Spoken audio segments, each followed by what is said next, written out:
দিয়ে ঢুকি, ঘাসের ভিতর দিয়ে ঢুকি।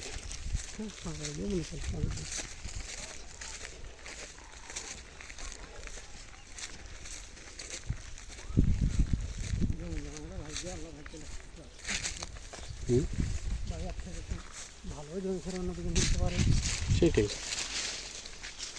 আছে, থাক না, অসুবিধে ঠিক না, ও আছে থাক। এদিকটা একটু দেখি,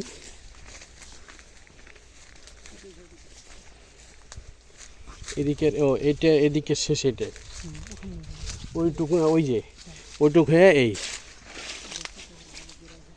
এইটা মানে এটা এগুলোর সাথে তো একটু জোরাল হয়েছে আর কি। এর আমও তো ভালো হয়েছে।